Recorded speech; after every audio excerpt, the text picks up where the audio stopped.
কোন সম্পদ তোমার কাছে নাই, তোমার ক্ষমতা নাই, তোমার সম্পদ নাই, টাকা নাই, কিন্তু তোমার ঈমান আছে, পৃথিবীর সব আছে। মেরে আসমান, मेरे लिए जमीन हो, मेरे लिए सब कुछ हो, कुछ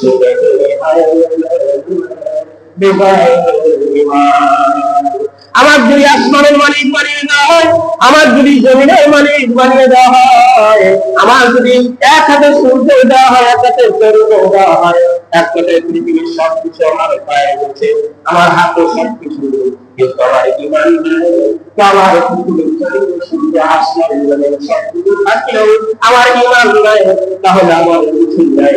আমার ঈমান আছে তো পৃথিবীর কিছু নাই, তো আমার ঈমান আছে তো আমার সাথে আছে। তাই তো ঈমান বিক্রি করে ওয়ালা তাশতারু বিআয়াতি সামানান কালিলা, আল্লাহ বলেন আমার দেওয়া ঈমান তোমার কাছে যখন দিয়েছে তুমি তাকে ঈমান করে নাও। তো ঈমান এত দামি জিনিস, এই দামি জিনিস কোন দুনিয়ার কোন ক্ষমতাদারের কাছে দুনিয়া করে নিতে না। ওই হযরত মুসা আলাইহিস সালাতু ওয়াস সালাম জামানায় ফিরাউনের স্ত্রী হযরত আসিয়া আলাইহিস সালাতু ওয়াস সালাম যখন মুসা আলাইহিস সালাম মুসা কালিমুল্লাহর উপর ঈমান আনলেন, এক কথায় মুসাকে নবী মানলেন আর আল্লাহকে যখন আল্লাহ মানলেন, ফিরাউন রেগে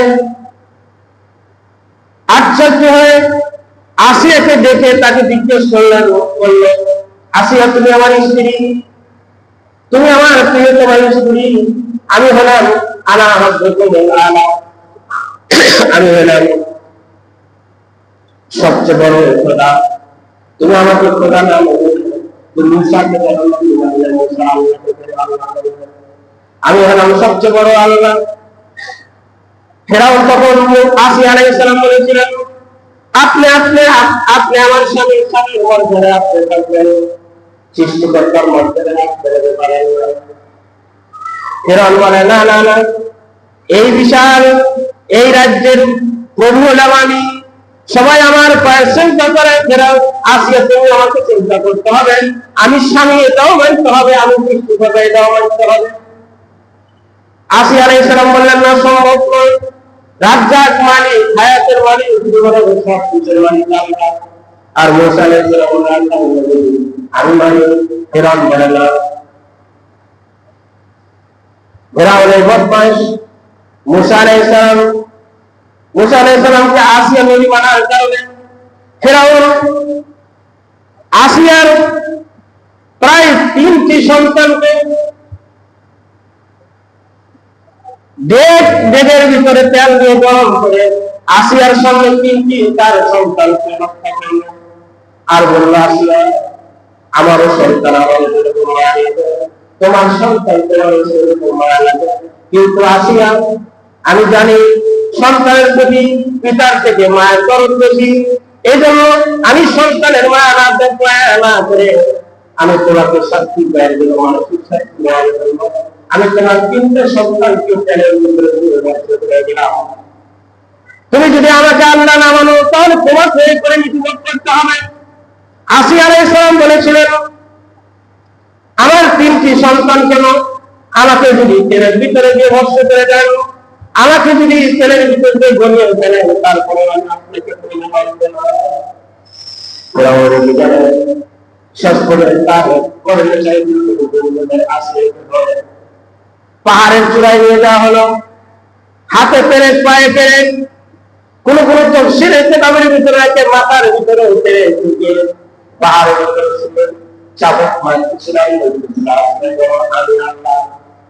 আসিয়ার একটা কথাই না না না, পৃথিবীর কোন বান্দাকে আমি আল্লাহ মানবো না, আমার আল্লাহ একজন আছে।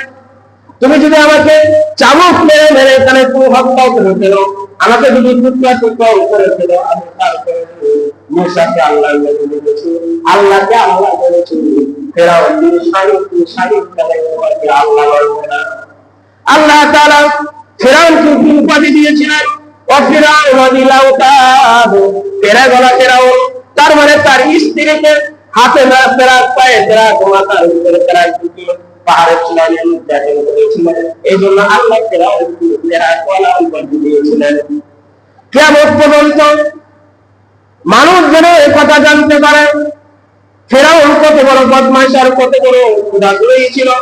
তার স্ত্রী তাকে আল্লাহ না মানার কারণে হাতের ভিতরে পায়ের ভিতরে ফেরাক দিয়ে তাকে পাহাড়ের চূড়ায় চাবুক মারতেছিল। আর আসি আল্লাহর কাছে বলতেছি, আমার ঈমান তুমি আমাকে দিয়েছো, ঈমান আমি বিক্রয় করবো না। তুমি না বলেছো না তাশতারু বিআয়াতি কালিলা, তোমার দেওয়া বিধান, তোমার দেওয়া ঈমানকে আমি পৃথিবীর কোন ক্ষমতার কাছে আমি বিক্রয় করবো না। দুনিয়াতে দুনিয়ার আমাকে যদি বলে কখনো ঈমান আমি বিক্রয় করবো না ফিরআউনের কাছে। আল্লাহ তোমার কাছে জান্নাতের ভিতরে ঘর আমাকে বানিয়ে দিলেন। সূরা কসাসের ভিতরে আল্লাহ বলেন যে আসিয়া যখন আমার কাছে দরখাস্ত করেছিল, আল্লাহ ফিরআউন আমাকে নির্যাতন করছে, তোমাকে কেন আল্লাহ মানলাম, ফিরআউনকে কেন খোদা নাম মানি নাই, এজন্য আমাকে নির্যাতন করেছে। হাতের ভিতরে ফেরেক ঢুকিয়েছে, পায়ে ফেরেক ঢুকে, মাথার ভিতরে ফেরেক ঢুকিয়ে পাহাড়ের চূড়ায় নিয়ে নির্যাতন করেছিল, তোমার ঈমান বিক্রয় করি নাই। আল্লাহ তোমার কাছে একটা জান্নাতের ভিতরে গালাগালা বানিয়ে দিলেন। আল্লাহ তাআলা জিবরাইলকে পাঠিয়ে দিলেন। জিবরাইলকে পাঠিয়ে দিয়ে আসিয়াকে সান্ত্বনা দিলেন। জিবরাইল এসে মানুষের বেশ ধরে বললেন, আসিয়া তুমি টেনশন করিও না, আল্লাহ তাখাফু ওয়ালা তাহজানু ওয়া আবশিরু জান্নাত, ভয় নাই, টেনশন নাই, তুমি তো আল্লাহর প্রতি চলে আসো, ঈমান এনেছো, তোমার চিন্তা নাই, টেনশন নাই। আল্লাহ তাআলা তোমাকে জান্নাতুল ফিরদাউসে আলাদা বালাখানা বানিয়ে দিয়েছেন। ইতিহাস লেখেন শুধু জিবরাইল এতটুকু বলে আসিয়াকে সান্ত্বনা দিয়েছে তা না, জিবরাইল সেই জান্নাতটা হাতে করে নিয়ে আসিয়ার সামনে বলেছিল, আসিয়া তুমি যদি ফিরআউনের চাবুকে যদি শাহাদাত পড়েন বলতে জান্নাত, এই জান্নাতের ভিতরে আল্লাহ সাথে সাথে ঢুকিয়ে দিবেন। ফিরআউন আসিয়াকে মুশকিল এসে বলেছিলেন, আল্লাহ তাআলা যে ঈমান আমাকে দিয়েছেন, ফিরআউনের কাছে কখনো ঈমান দিতে হবে না।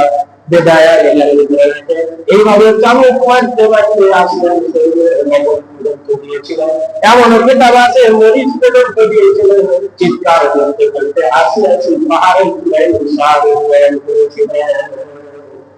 তাই তো কোন এক কবি বলেছেন, मैं न हो ए दुनिया में सरे करो, मैं न हो ए दुनिया में सरे करो, ईमान का असूरा का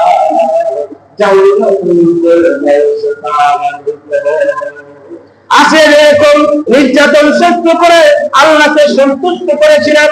আসিয়ার মৃত্যুর আগে আল্লাহ তাআলা আসিয়াকে জান্নাতুল ফিরদাউসের মালিক বানিয়ে দিয়েছিলেন। আমি আপনি যদি আল্লাহর কাছে আমার বলছে দেখি, আল্লাহ আমার ঈমান তোমার কাছে আমানত রাখলাম, আমার ঈমান তোমার কাছে ছেড়ে দিলাম। আল্লাহ পৃথিবীর কোনো পরাশক্তি, পৃথিবীর কোনো বলেন যেন আমার ঈমানকে ছিনিয়ে না নিতে পারে। আল্লাহ রাসূল বলেন, কোন বান্দা যদি ঈমান আল্লাহ আল্লাহ নিশ্চয় ওয়াদা দিয়েছেন, নিশ্চয় আল্লাহ ওয়াদা দিয়েছেন, কোন বান্দা যদি আমার দেওয়া পথে যদি চলাচল থাকে, পৃথিবীর কোন পরাশক্তি, পৃথিবীর কোন দলের আমার এই বান্দাকে ঈমান করতে পারবে না। যেমন পারে নাই হাফসি থেকে, যেমন পারে নাই আব্বাসুল আরাব থেকে, যেমন পারে নাই সালমান কাসি থেকে, যেমন পারে নাই হযরত আবু বকর সিদ্দিকের থেকে, যেমন পারে নাই ওমর খাত্তাব থেকে, যেমন পৃথিবীর কোন বান্দা আমার প্রতি বিশ্বাস করে আমি আল্লাহ তাআলা ওয়াদা দিচ্ছি, ওই বান্দা ঈমান আমি আল্লাহ নিজেদেরকে একবার প্রশ্ন করে দেখেন,